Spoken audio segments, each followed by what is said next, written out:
I always loved visiting Grandma's house, with its tall ceilings. I don't know what it's called, but you could see the first floor from the second floor by looking over a banister.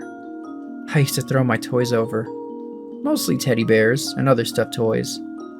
But when no one was looking, I'd toss a G.I. Joe or two. Anyways, the one thing I did not like about this setup was the guest bedroom on the second floor. It sat in the center of the hall. It wasn't the room itself, but rather its sole occupant, a porcelain clown doll that my grandma said used to belong to my great-grandmother. The doll was perched on a chair, dressed in red and yellows.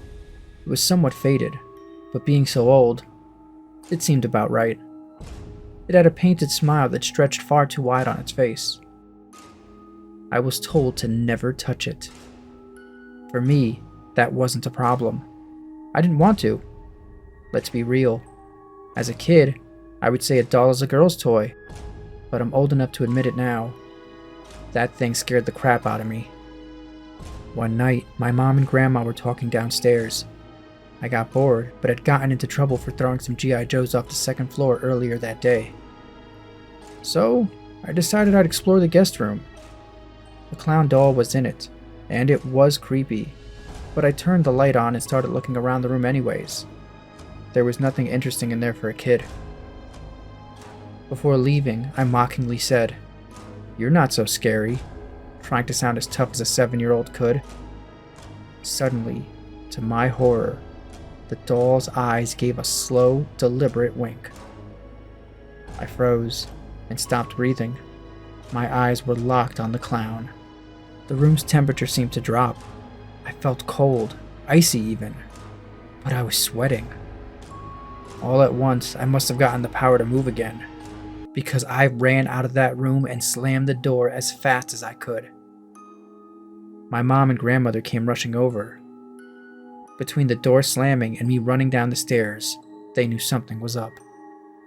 My mom noticed I was sweating and put her hands on my forehead to check me for a fever. She wanted to know what happened. I told her the clown winked at me. My grandmother very matter-of-factly told me that wasn't possible. The doll was made of porcelain. I must have imagined it. My mom did one of those classic, "It's getting late, we need to get home, he needs to go to bed." And we left. On the car ride home, my mom looked at me thoughtfully and said, "You know, when I was a kid, I thought I saw it move once too." But dolls can't wink. It's just our imaginations helping reinforce Grandma's rule to stay away from it. It's an antique. My mom's words comforted me that night in the car because it meant that we were like each other. We experienced similar things. But now as an adult, I can't help but wonder, us both seeing the same thing years apart, doesn't that increase the likelihood of it being real? If you enjoyed the chill of today's story, consider joining us deeper into the shadows on Patreon. Until next time, stay curious, stay cautious, and always remember, the best horror stories can be found right here at Shadow Puppet Horror Theater on Super Horror Show.